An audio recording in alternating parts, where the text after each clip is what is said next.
జిల్లా మైలవరం మండలంలోని దాల్మియా ఫ్యాక్టరీ వల్ల నష్టపోతున్న గ్రామాల రైతులు ప్రజలు శాంతియుత నిరసన చేపట్టారు.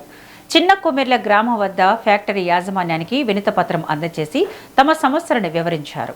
ఫ్యాక్టరీ పరిసర గ్రామాల ప్రజల సమస్యలను గతంలోనే ప్రభుత్వం దృష్టికి తీసుకువెళ్లినట్లు ఎమ్మెల్సీ రామసుబ్బారెడ్డి తెలిపారు.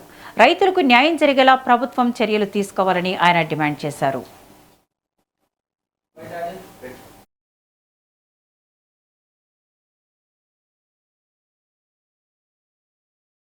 వంకలు వాగులకు అడ్డం కట్టడం వల్ల మునకకు గురవుతున్నారు. కొన్ని వందల ఎకరాలు ముంపు గురవుతుందని చెప్పి నేను ఆ గవర్నమెంట్ లో ఇప్పుడు లోకాయుక్త వేసింది, ఇరిగేషన్ రిపోర్ట్ ఇచ్చింది. జగన్మోహన్ రెడ్డి గారు ముఖ్యమంత్రిగా ఉండగానే అవన్నీ కూడా పోరాటం చేసి రైతుల తరఫున నేను తెప్పించిన రిపోర్ట్లే. ఆ రోజు కొంతమంది కావాలని దీన్ని నీరు గార్చడానికి ఆ రోజు ఏం చేసినా ఆయనని మీరు 15 ఏళ్ళు పోరాటం చేశారు కాదా.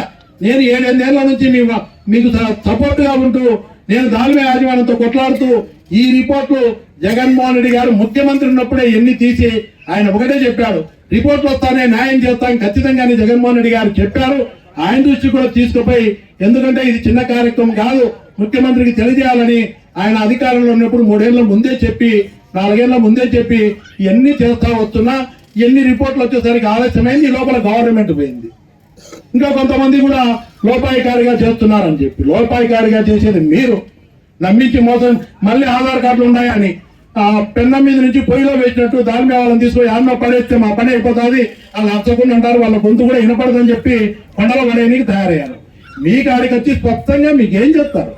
వాళ్ళేం తిరిపేనికి చేయలే, వాళ్ళ ఆదాయాల కోసం ఫ్యాక్టరీ నిర్మాణం చేసినారు, మీ కడుపు కొట్టారు, మీ పొలాలు తీసుకొని మీకు అన్యాయం చేస్తున్నది దాల్మియా యాజమాన్యం. ఉన్నా కూడా వీళ్ళందరికీ రైతులకు పేదవాడికి నీళ్ళ నోరు నెక్కి అమాయకంగా వాళ్ళ కాళ్ళ చుట్టూ తిరుగుతా ఉంటే పంట భూముల్లో సొంత భూముల్లో మీకు ఎవరిచ్చారో అధికారం అని చెప్పి నేను సోలార్ కంపెనీని అడుగుతున్నా.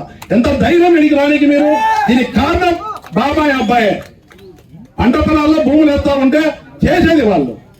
అంటే ఎందుకు మాట్లాడుతున్నానంటే వీళ్ళందరికీ కూడా ఇంత అన్యాయం జరుగుతుంటే ఈ రోజు పనులు చేసింది పట్టా భూముల్లో వేస్తే ఒక అమాయకమైన రోజు ఆఫీసు చుట్టూ అందరి చుట్టూ తిరుగుతూ వీళ్ళు పట్టా భూములో బతుకు జరిగిపోయింది.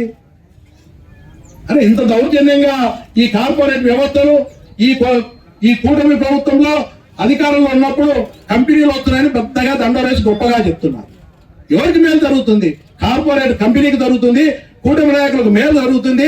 రైతులకు అన్యాయం చేస్తూ వాళ్ళ గొంతులు నొక్కేస్తూ అన్యాయం చేస్తున్న ఈ కూటమి నాయకులకు మేలు జరుగుతూ ఉంది. ఈరోజు ఆశకి హద్దుండాలా, అవినీతికైనా హద్దుండాలా.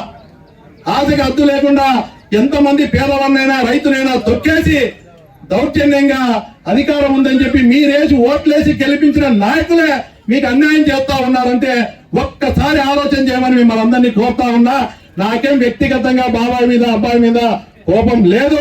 రైతులకు మేలు జరగాల, రైతులకు న్యాయం జరగాలని మాట్లాడుతున్నా తప్ప వ్యక్తిగతంగా నాకు వాళ్ళ మీద ఏం లేదు.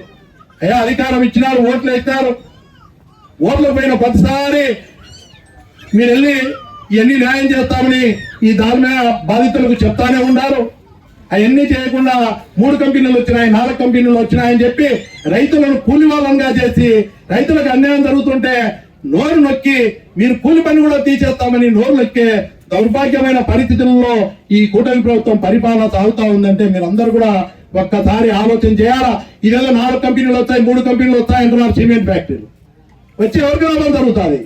ఇదే విధంగా భూములు కొనుక మిగతా సిమెంట్ ఫ్యాక్టరీలు వస్తాయంటున్నారు, సోలార్ వస్తున్నాయి. ఎవరికి మేలు జరుగుతా ఉంది? కొండల్లో పశువులు మేతకు స్థలం లేకుండా ఎనుములు కానీ గేదెలు కానీ చిన్న కొమ్మల కొండ కూడా మొత్తం దాల్మియాకి రాసిస్తారు. అరే ఊళ్ళో గ్రామస్తులు ఉన్నారు, పేదవాడు ఉన్నారు, నివాసం చేస్తా ఉన్నారు, వాళ్ళకి పశువులు ఉంటాయి, గేదెలు ఉంటాయి, వాళ్ళకు భూమి లేదు, అదే ఉపాధి. కనీసం 1 ఎకరా ఏమన్నా పేదవాడికి ఇస్తామంటే ఇవ్వకుండా 1000 ఎకరాలు ఇదే కలవ